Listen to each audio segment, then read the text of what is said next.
গুৱাহাটীৰ tribal belt গুৱাহাটীৰ ফৰেষ্টত যিখিনি নন ইণ্ডিজেনাছ মানুহ আছে তেওঁলোকক আমি এটা ছাৰ্ভে কৰি দিছোঁ। মই ৱৰ্ডটো আকৌ ৰিপিট কৰিছোঁ, নন ইণ্ডিজেনাছ, অৰ্থাৎ থলুৱা মানুহৰ ক্ষেত্ৰত আমি ছাৰ্ভে কৰা নাই, খিলঞ্জীয়া মানুহৰ ক্ষেত্ৰত আমি ছাৰ্ভে কৰা নাই। কিন্তু যিসকলে মহানগৰীৰ ডেম'গ্ৰাফিটো ডিষ্টাৰ্ব কৰিবৰ কাৰণে বিভিন্ন জাগাত আহি বাস কৰিছে তেওঁলোকৰ আমি মাত্ৰ ছাৰ্ভে এটা কৰিছোঁ যে কিমান এনেকুৱানো মানুহ সোমাইছে। কিন্তু ইয়াতে খিলঞ্জীয়া মানুহখিনিৰ ক্ষেত্ৰত একো আমি কৰা নাই, কাৰণ তেওঁলোকক বসুন্ধৰা ৩ত আমি মাটিৰ পট্টা দিবৰ কাৰণে ব্যৱস্থা কৰিছোঁ। আৰু এইটো অনলি ফৰ ফৰেষ্ট, ৰেভিনিউ লেণ্ডৰ ক্ষেত্ৰতো কোনো ছাৰ্ভে হোৱা নাই। আৰু মই ভাবোঁ যে আমাৰ যিখিনি অসমীয়া মানুহ বা জনজাতীয় মানুহ আছে তেওঁলোক আতংকিত হোৱাৰ কোনো কাৰণো নাই, আৰু তেনেকুৱা কোনো ছাৰ্ভেও চৰকাৰে কৰা নাই।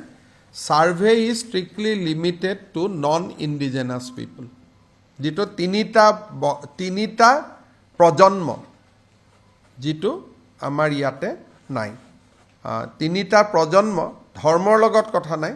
যদি তিনিটা প্ৰজন্ম অসমত আছে তেতিয়াহ'লে আমি ছাৰ্ভে নকৰোঁ, কিন্তু তিনিটা প্ৰজন্ম যদি অসমৰ নহয় তেতিয়াহ'লে আমি ছাৰ্ভে কৰিম।